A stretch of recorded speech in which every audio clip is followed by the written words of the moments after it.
Shalom, shalom, shalom, shalom. As always, first I want to give all the praises and the glory to the Heavenly Father, Yahweh, and to His only begotten Son, Yahweh Shai. Double honors to the apostles and to the elders of Great Millstone. Shalom to you. Shalom to the hopeful elect brothers and sisters of the house of Israel. As the Bible says, many are called, few are chosen. The chosen are the elect of the true children of Israel. So, we're going to touch on a little bit of this interview that was Elon Musk did a few days ago with the head of the guy you see on the screen now. He's the owner, he's the CEO and the principal owner of NVIDIA, right? I think his name is Wang, and he's sitting there with Elon Musk in, as you can see there, at the US Saudi Investment Forum. So they're there speaking regarding the future. And what we're going to kind of look at is what they touched on, where it says work may be optional, physical currency shall be irrelevant, but the chip, as we keep telling you, boy, which is the end game, will be mandatory, right? The MOTB, because that is the end game of all of this, what these billionaires are all getting together, and these tech billionaires, what they're all coming together for, all right? These are the guys that are laying out the roadmap, basically. But these are the men at the end of the day that are working with the top elitists, super elitists, that are giving out the orders to the governments around the world. All of these governments are basically controlled by men like this, and men who these men report to as well, because someone has to be the face of it, while you have those that are there but have been put in power to do exactly what the script has said, what the super elitist says, what the globalists are actually planning, what the technocrats want to do. Because all of this, as we can then tell you this, all of this, what we see taking place, will eventually lead us to the end game, which is the MOTB chip. So this is a little bit of interview here. All right, I'll play a little bit of it, and then we're going to bring out some scriptures, and I'm going to play a little bit of another interview, all right, with the other few globalists and reporters. Okay, so hold tight. Get your popcorn out and hold tight. Get your Bibles out, really, and hold tight. It's contextually sensible and therefore intelligent. So AI factories and robotics, and we heard it yesterday from His Royal Highness, his vision, how to augment our workforce with roughly tens of millions of robotics to be able to infuse the next wave of productivity and progress. But this scares a lot of folks here when it comes to the future of jobs. So let's hear about your thoughts, Elon and Jensen, on that. Sure. Well, say like in the long term, where will things end up? Long term, I don't know what long term is. Maybe it's. When you said that, a scripture just came to mind, right? Brother can put it up on the comment board. My thoughts are not your thoughts, and your thoughts are not my thoughts, all right? Because they've got their own thoughts on how they want to go about this, how they've got their new world order planned.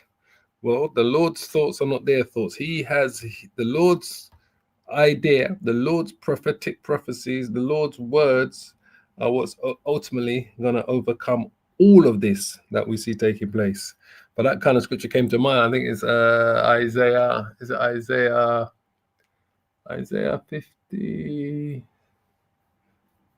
Oh, also Isaiah 49. It says, my thoughts are not your thoughts, 46, and your thoughts are not my thoughts. I think it's Isaiah 46. But let's listen up anyway. 10, 20 years, something like that. For me, that's long term. My prediction is that work will be optional. Optional. So we'll take that. Yeah. I mean, it'll be like playing sports or a video game or something like that. If you want to work, In the same way, like you can go to the store and just buy some vegetables, or you could grow vegetables in your backyard. It's much harder to grow vegetables in your backyard, but some people still do it because they like growing vegetables. That will be what work is like, optional. And between now and then, there's actually a lot of work to get to that point. And I always recommend people read Ian Banks' culture books to get a sense for what a probable positive AI future is like. And interestingly, in those books, money is doesn't exist. It's kind of interesting. And my guess is, if you go out long enough, assuming there's a continued improvement in AI and robotics, which this seems likely, the money will stop being relevant at some point in the future. Now there will still be. So he says money will stop being relevant at some time in the future. All right. And when he's speaking about money, currency, they're talking about physical currency. All right. Because as you should all know by now, everything that's being planned, everything that these guys are putting in place is to build this new digital AI world of total control. All right. So he says money money shall be irrelevant. So understand this. He's talking about physical currency. Let me just play that back for you. All right. He's talking about physical currency. And robotics, which this seems likely, the money will stop being relevant at some point in the future. Now there will still be constraints on power, like electricity and mass. The fundamental physics elements will still be constraints, but I think at some point currency becomes irrelevant. Jensen, any thoughts? Currency becomes irrelevant. Now, what the brother here put up on the screen here, Brother David, universal basic income, this is all part of what they are planning to do.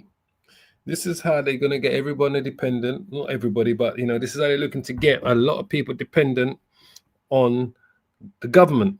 Universal basic income, which is a system where all citizens receive a regular unconditional cash payment, which will be digital. Won't be cash, it'll be digital payment from the government, which does not require them to work.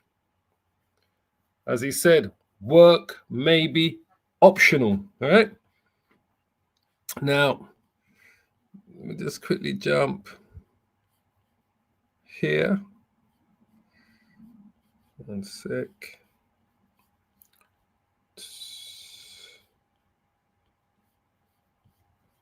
And let me just play one. How is this transition going to happen? I mean, I totally agree that the world order, the way it is built today, doesn't make any sense. That is not in line with the economic powers like India, Brazil, or Germany.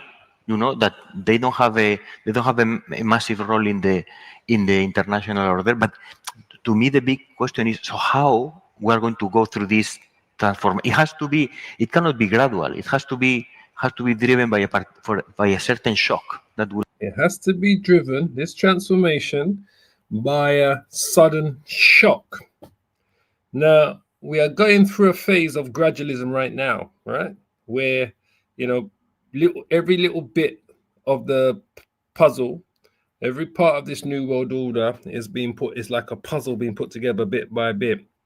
But when they switch off the lights and switch it back on again, as we always say, just like he said, it says it has to be, how are we going to do this? How are we going to go through it? He says it has to be done by a sudden shock. The big question is, so how we are going to go through this transformation? It has to. The big question is, how are we going to go through this transformation, right? From this current fiat system to this digital global system where the end game will be the MOTB. How are we going to do it, right? Listen to what he says.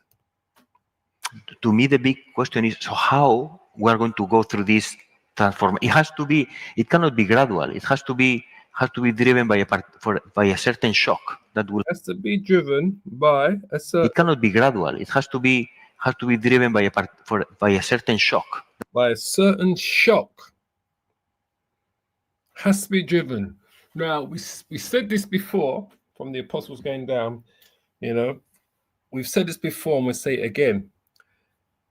They are planning, right? Either some type of black swan event or a 9/11 event.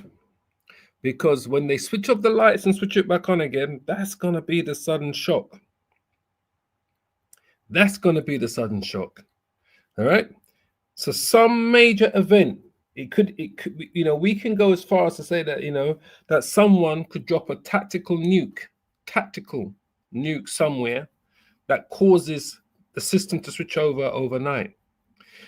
The gradualism, what you're seeing is just getting you used. They're in a sense, they're preparing you for this thing. So when they hit you with the shock, you can't say, oh, well, we didn't know it wasn't coming. All right.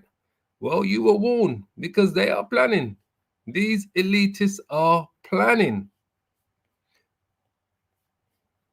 That will happen. So now we will reconsider this entire. No, so if your question is that this period could be turbulent, could have violence, Yes. could have conflicts, we are already living it. Yeah. I think the last That's right. We are already living it. All right. We're being, what's the word I'm looking for? We have been when they're showing you stuff to get you used to it. We are being, the word's gone straight out of my mind now. You know, it's like they're numbing you to what's coming. All right. They're numbing you to these events because we are witnessing these live events of war, bloodshed, destruction, poverty. We're witnessing it every day on our TVs and our news channels. They're reporting it, the uproars of the people. We are, that's the word, Tawada. We are being desensitized, all right? That's the word. It was on my tongue. It just slipped away from me. We are being desensitized to what's going on, right? So that when they hit us with that sudden shock, right? Yeah, Tawada, brother David, and Kasad Bakaya, Tawada, brother, right? When they hit us with that sudden shock, having been made less likely to feel like a shock or distress. Do you understand? At scenes of cruelty or suffering by overexposure to such images. All right. So they are preparing us, and that's all part of the gradualism as well. So that when they hit you with that shock, you're not as distressed as you would have been if you hadn't seen these things leading up to it. So, as the brother Kasad Bakaya says here, 2 Corinthians chapter 2, verse 11, lest Satan, right, which is the adversary of the Most High's adversary, lest Satan should get an advantage of us, for we are not ignorant of his devices. Now, this ain't talking about the spirit, just for those of you in the audience that have been edified, this is not talking about the spiritual angel Satan.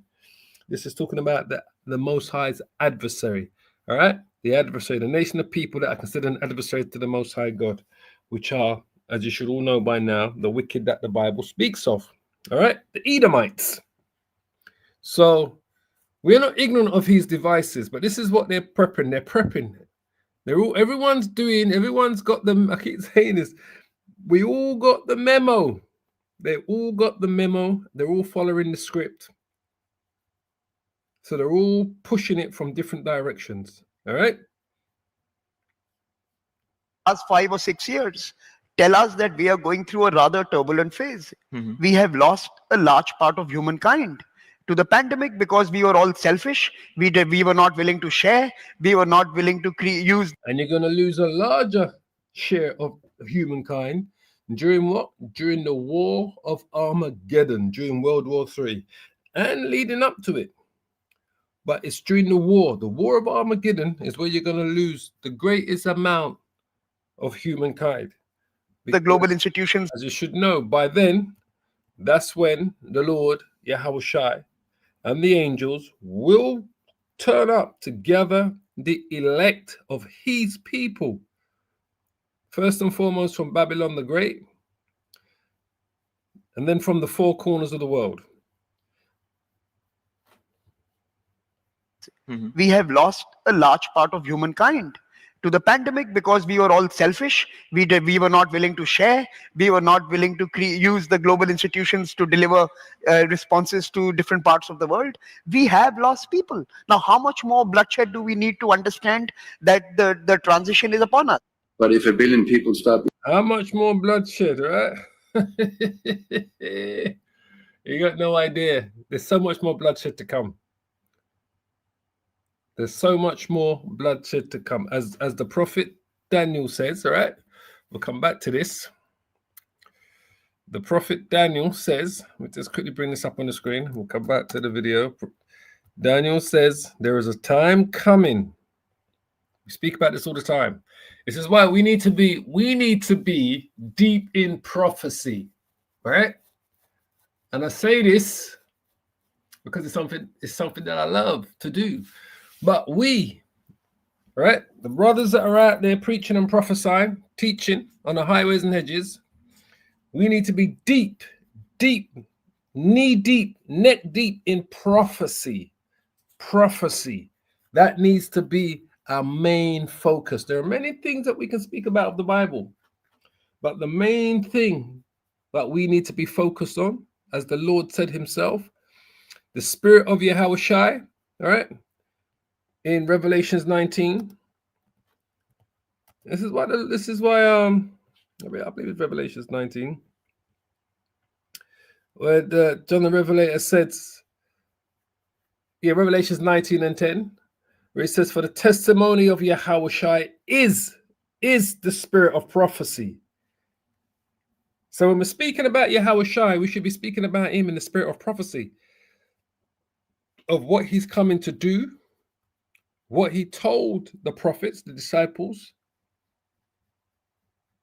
what the prophets of the Old Testament spoke on, of the Lord's coming, second coming, and the prophetic prophecies of the places that the Bible speaks of that are going to play major players in what's to come. So the time of the end is significant. So they think a lot of people died during the pandemic. Well, let me tell you, this is where we're going to see the greatest casualties that the world has ever seen. And this is why the prophet Daniel speaks about it in these terms. When he says, and at that time shall Michael, the chief archangel, the chief of war, the great prince, which stands for the children of thy people. Who are Daniel's people? The Israelites, the children of Israel. Daniel's people belong to another nation. They belong to one nation. And in these times that the prophet Daniel is speaking of is only going to be the elect, the elect, the elect, right, of Daniel's people, of the Lord's people. And there shall be a time of trouble. There's going to be a time such as never was since there was a nation, even to that same time. And at that time, thy people, the elect of the nation of Israel, shall be delivered. The great place of deliverance is going to be where? Babylon the Great, the United States of America, the place that is prophetically prophesied to be totally destroyed. The other place, major place of deliverance, will also be out of the Middle East, in Israel, the Promised Land, because the Promised Land is going to be purified with fire. So any of the elect that are out there, they will be delivered before that place is purified by fire. It's going to be hit by nukes, and then the Lord's chariots, the angels' chariots, are going to purify the land of Israel, because Israel shall be inhabited again. The Promised Land is going to be the HQ in the kingdom of heaven that's coming to earth. But Babylon the Great, the United States of America, is never going to be inhabited again. So, everyone that shall be found written in the book, that's the elect, the chosen of the nation of Israel. So there's going to be a time that's coming, all right? He said there's never been a time that's been so much bloodshed. Well, let me just play that back again for you. Responses to different parts of the world. We have lost people. Now, how much more bloodshed do we need to understand that the transition is upon us? How much more bloodshed do we need to have to know that the transition is upon us? There's going to be so much more. There's going to be so much more. And I know even now people still don't believe. Like the Bible says, what Romans 3:3, what if some did not believe? Should their unbelief make the word of Yahweh a lie? Let every man be a liar and the word of Yahweh, I'm just paraphrasing it, be the truth. But yeah, it's like many things, isn't it? They wait until it comes upon them, until the disaster hits them, before they're prepared to accept truly what's taking place, what's happening. But if 1 billion people stop eating meat, I tell you, it has a big impact. We're developing through technology an ability for consumers to measure their own carbon footprint. What does that mean? We're developing through technology for consumers to be able to track their carbon footprint. Now, what could they be developing that's going to track everything you do, you buy and sell? What could that possibly be? And we say it time and time again. The microchip, the C-hip, the charagma. That's what they're truly developing. That's where are they traveling? How are they traveling? What are they eating? What are they consuming on the platform? Climate change is caused. Where they're traveling, how they're traveling, where they're traveling, and they consider this is what they're doing. So they know this. But but like I said, climate change is what they're using to push this. All right. That's the key. They're using that to push it. Now, where was I at? Habakkuk 2. Habakkuk 2 verse 1. I will stand upon my watch and set me upon the tower. This is what we are, right? We are sitting upon the tower of Yahweh Bashim El Shai. And I will watch to see what he will say unto me, right? What the Lord is going to say unto us through the powers of the Holy Spirit. This is why we're able to break down the prophetic scriptures regarding these end times. So we're able to filter what's going on in the world through the scriptures. And what I shall answer them when I am reproved. And the Lord answered me and said, write the vision and make it plain upon the tables, that he may run that readeth it, the vision of the end times. The vision of the end times is going to accumulate to 3 major events. The MOTB being pushed on a global scale, the microchip, the war of Armageddon, World War III, the nuclear exchange between America and Russia and their allied nations, and the deliverance, the salvation of the children of Israel, which will mean the appearance of the chariots of Yahweh Shai in the 4 corners of the world to gather his people.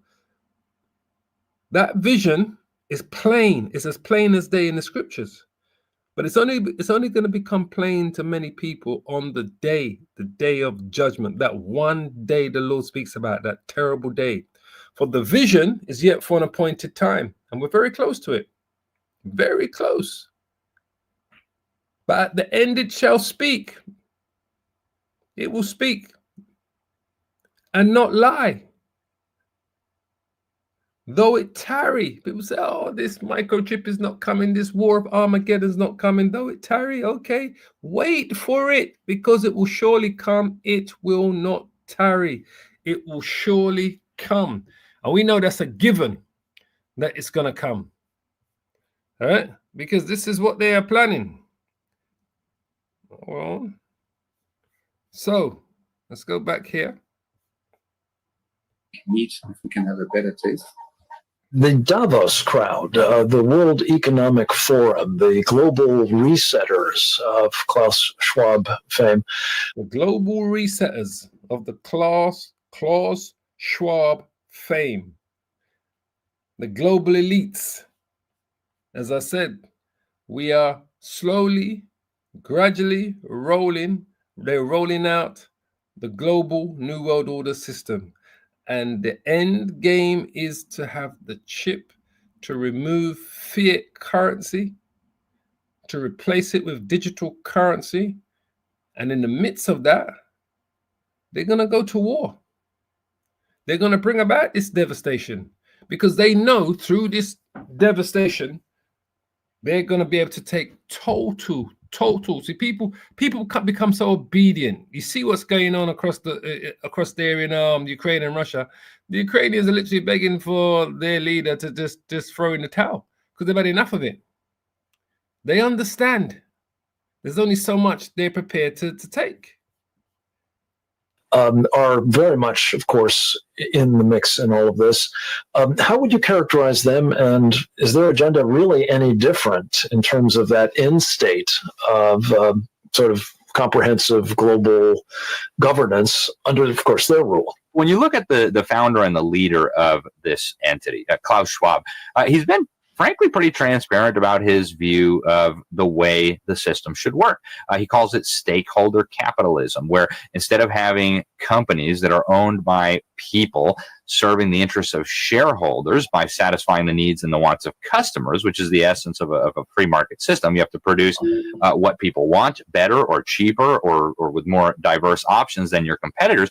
And this results, of course, in a massive production of wealth. So Klaus Schwab has publicly articulated a radical restructuring of that system to what he calls stakeholder capitalism, where all the different stakeholders would have a stake and a say in the operation of that company. And it sounds very sophisticated and very complicated, and I think it's meant to intimidate normal people. But when you actually boil it down to its essence, it is really just fascism. You're talking about, when he lists the stakeholders, the first one he mentions repeatedly is governments. So companies then should serve the interests of governments. And Governments. This is why they call it private and public enterprises, because the super elites have got the private and the public enterprises working together. And who are they working for? They're working for the technocrats, the banking families, the super elites, the globalist elites, which control what we always say, would speak about old money, right? They're the ones that are pulling the strings ultimately. We refer to them also as the Illuminati, the 13 families, the Rockefellers, the Rothschilds, the Oppenheimers, the Vanderbilts, all right?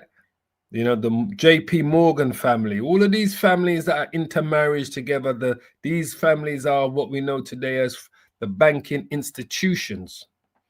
They're the ultimate controllers of the strings. These are the people that are going to take us into this war of Armageddon and into this new digital AI world. These people want to be God.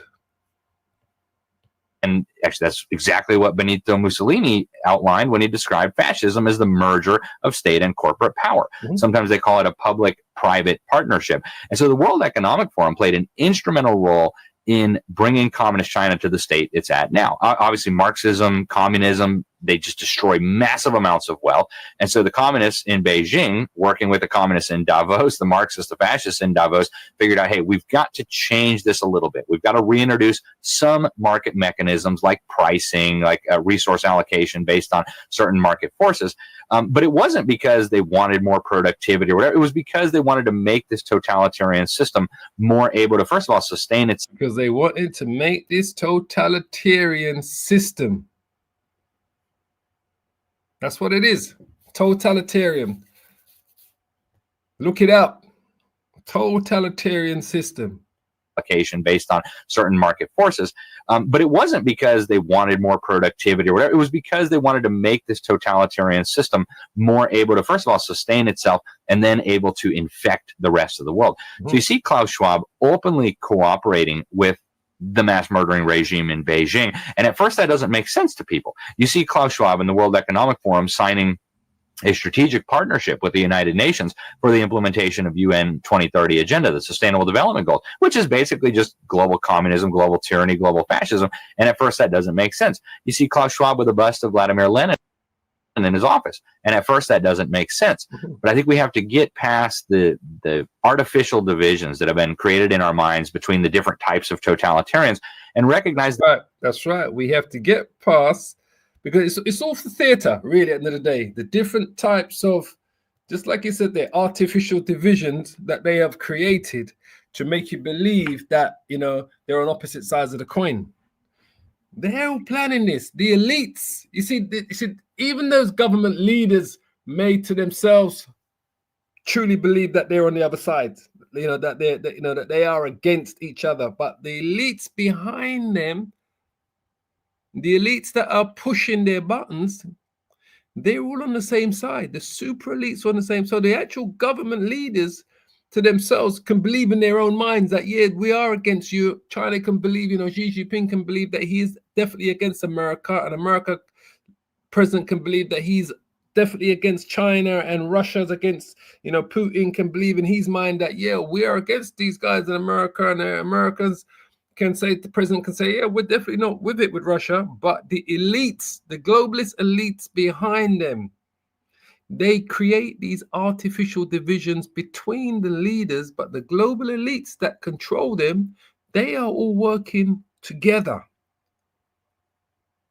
So your government leaders can truly believe, legitimately believe in their minds that they are enemies to each other and to each other's beliefs and causes and, you know, and governmental systems. But the elitists, the global elitists that put them into power, they are working together.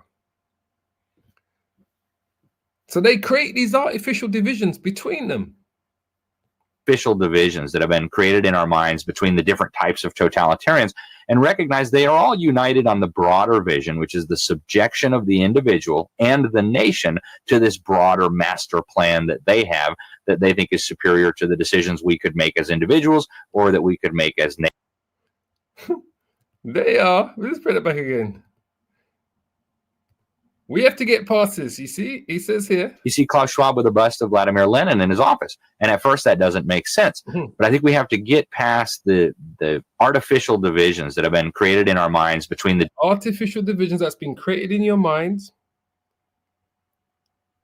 And this is what they've done to these government leaders. They've created these artificial divisions in the minds of these leaders. So they've made them believe that, you know, they're enemies.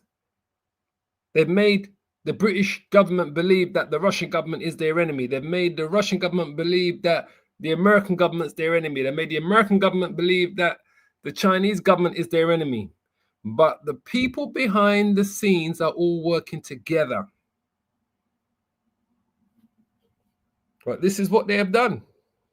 These guys are masters. They're like different types of totalitarians, and they're all different types of totalitarians. But these are they're like master magicians. They're what do they call it? They're like master witches. It's pure witchcraft in my work still. Recognize they are all united on the broader vision, which is they're all united on the broader vision, which are the globalist elites. Subjection of the individual. Subjection of the individual, which is going to come by this new world order system that's going to be based on this whole digital AI system, which ultimately is going to lead us to the microchip, total control. And the nation to this broader master plan that they have, that they think is superior to the decisions we could make as individuals. Broader master plan that they have. Absolutely. That's what they're working on. They've never been separated. Or that we could make as nations. So Klaus Schwab and the World Economic Forum are an absolutely integral part of the globalist movement, and I'm glad. They're an integral part of the globalist movement. Klaus Schwab's. So Klaus Schwab and the World Economic Forum are an absolutely integral part of the globalist movement, and I'm glad. See, they're an integral part of the globalist movement because they're all working together. Every last one of them. So let's just grab a few more scriptures here. I want to show you another quick video. Lord willing, hold tight. Hold tight. All praises to Yahweh Shimi Habushai Ba'Shem Kadash. All right. This is what they are working 24/7. on these plans. They're not divided. The governments are. They've made them believe, like I said, that this government's the enemy of that government, and they truly believe it. But the globalist elites are not. This is why we have to have patience on Yahweh Shem Yahushai. All right? Psalms 73. Hold on. See, the end of the wicked contrasted with that of the righteous. All right?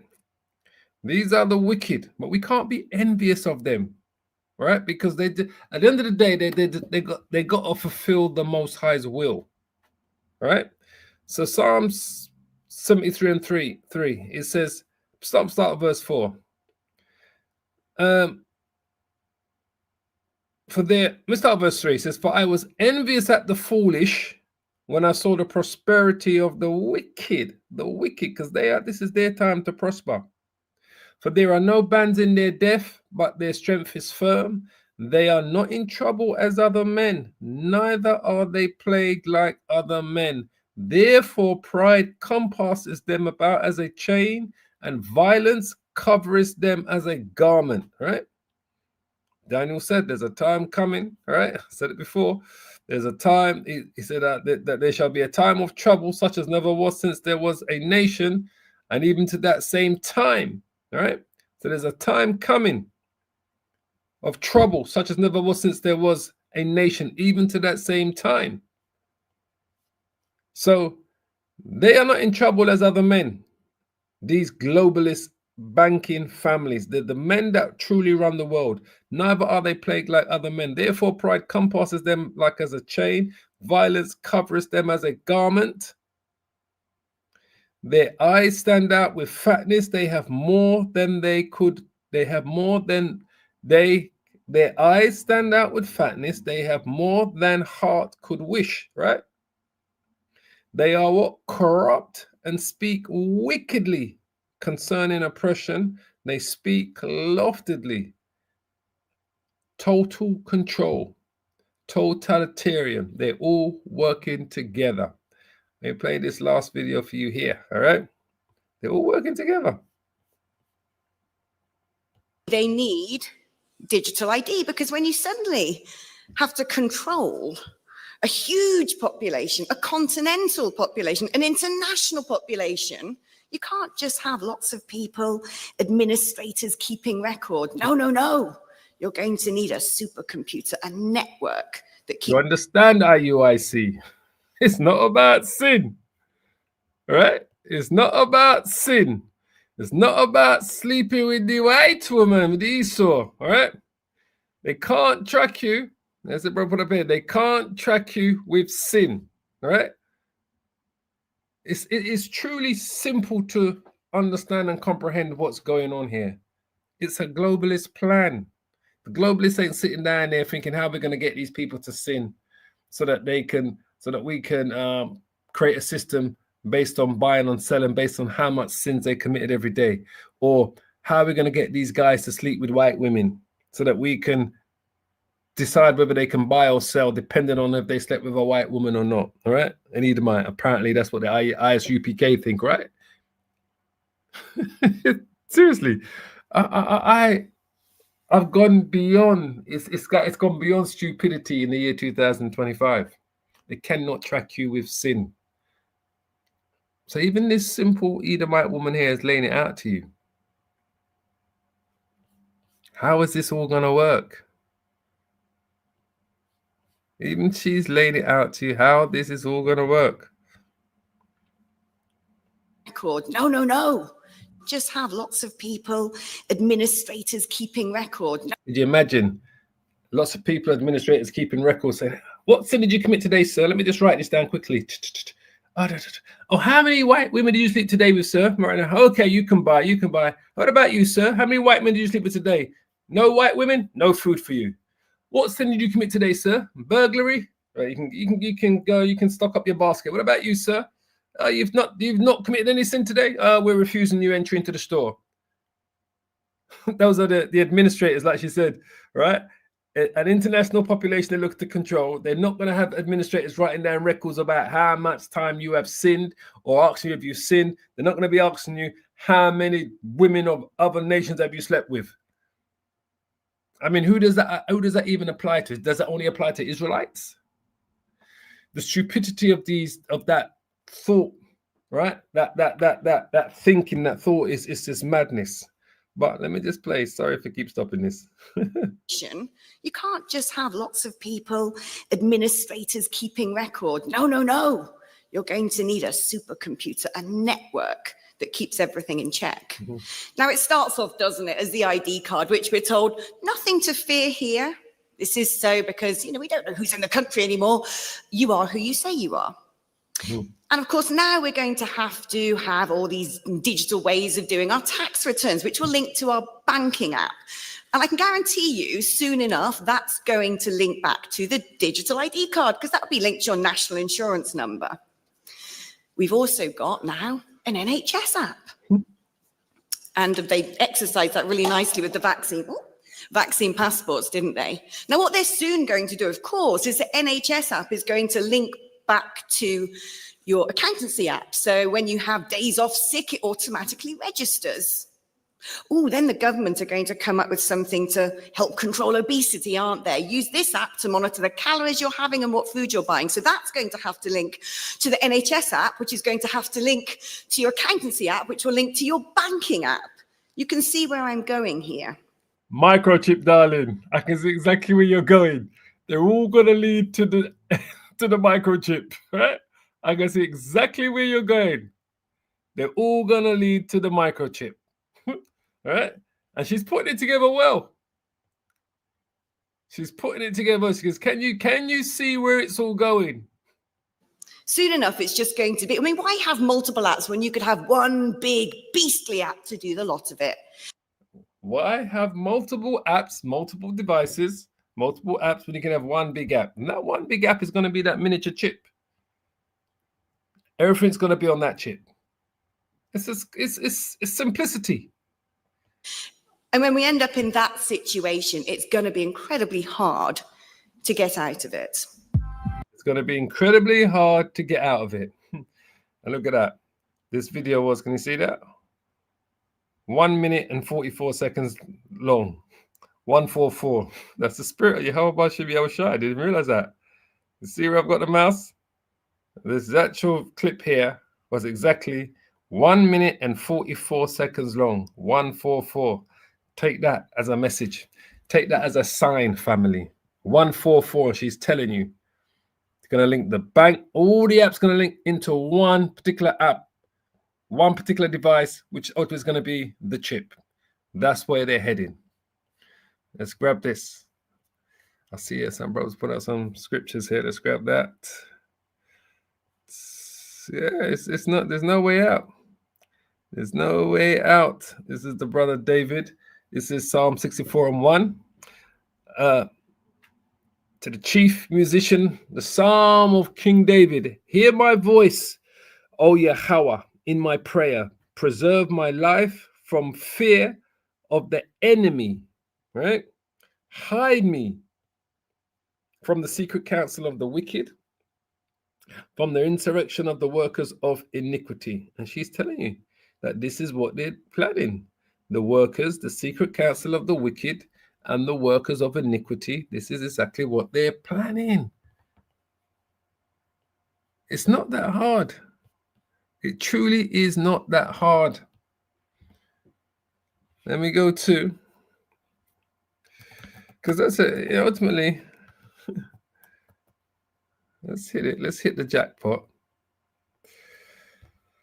This is the end game. Or should we say this plays a major part in the end game? Because the actual end game is when they see the chariots. That's going to be the actual end game, when they see the heavens covered in chariots. But this is part of the end game. It's what's going to lead us up to it. Revelation 13 and 16. And he causes all, both small and great, rich and poor, free and bond, to receive a mark in their right hand or in their foreheads. And every time we show you what the word mark means, it means charagma. All right? Charagma. For edification's sake, we're just going to quickly show you again. The word mark in the Greek, in my right hand or in their foreheads, right? They're going to put a mark.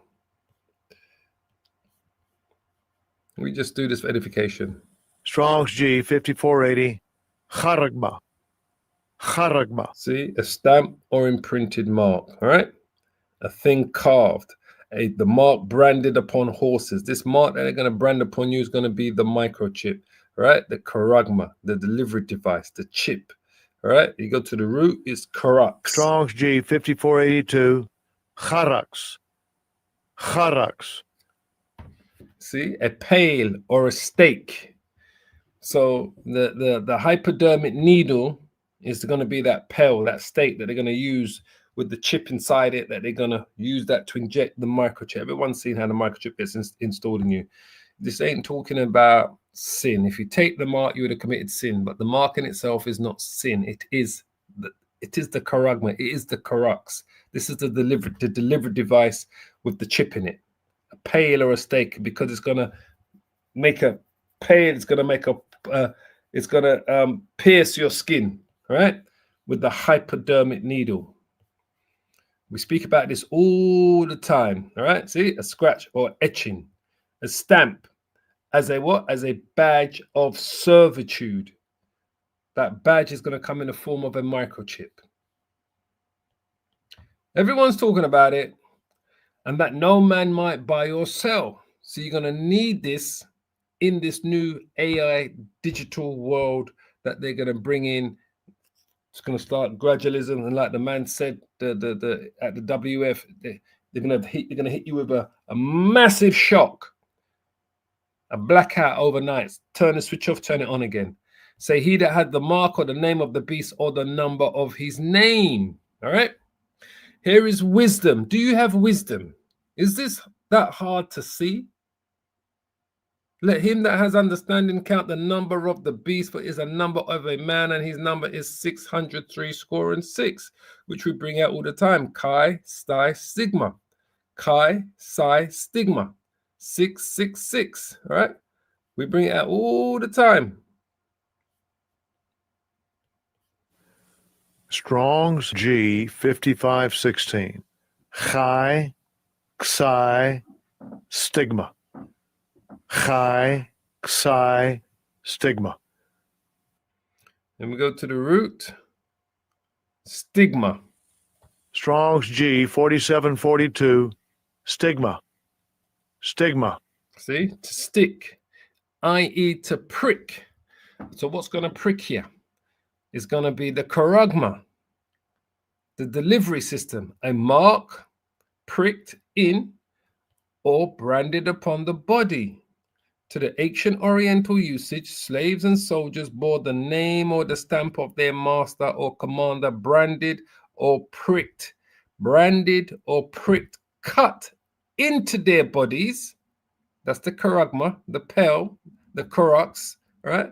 The stake into their body, which is the hypodermic needle with the chip in it, to indicate what master or general they belong to. So now you're fully signed up to the beast system. There's no antichrist, all right? The word antichrist means anybody that's against Yahushai. This is when you're going to be fully signed up to the beast system. And there were even some devotees, your celebrities, your football stars, your film stars, you know, your sponsors, your private institutions, you know, they're going to be the devotees, right? The people that a lot of people worship them, you know, the Kim Kardashians of the world.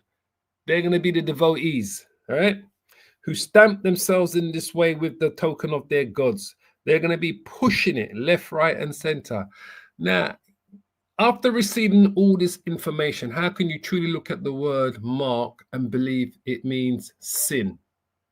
When you take it, you commit sin, but it is not sin. It is a physical thing, device. It is a physical electronic device that they're gonna input into your body via a hypodermic needle, pricked, cut into their bodies. All that information, and you're still looking the other way. Still looking the other way. It's mad, But it's a reality. See, to stick, i.e. to prick. It's as clear as day.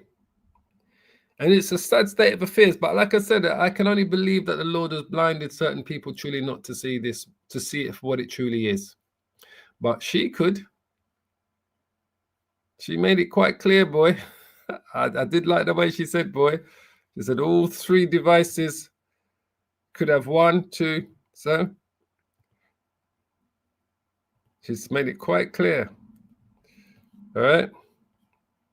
To monitor the calories you're having and what food you're buying. So that's going to have to link to the NHS app, which is going to have to link to your accountancy app, which will link to your banking app. You can see where I'm going here. Can you see where she's going, IUIC? Can you see where she's going, family? Is it that hard to connect the dots? Soon enough, it's just going to be, I mean, why have multiple apps when you could... Why have multiple apps when you can have one? Even Sally, simple Sally can tell you this.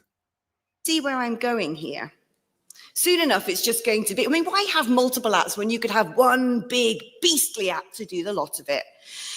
And when we end up in that situation, it's going to be incredibly hard to get out of it. Absolutely. And that one big beastly app is all going to be on that programmable chip. Everyone's talking about it because everyone can see it. And those are those that the Lord has truly shined the light on them to see this thing. Simple as. So anyway, I'm going to leave it there. I'm going to truly leave it there. This is like ABC. ABC. Simple as 1, 2, 3. ABC, 1, 2, 3. Very simple, man. Shalom to the family. Shalom. All praises to the Heavenly Father, Yahweh, and to his only begotten Son, Yahweh Shai, who the world ignorantly calls Jesus Christ.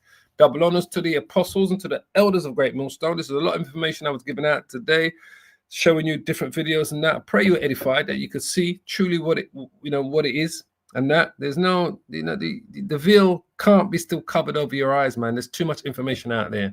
So shalom to the few sisters as well that have been edified. All praises. Shalom, shalom, shalom. Until we meet again.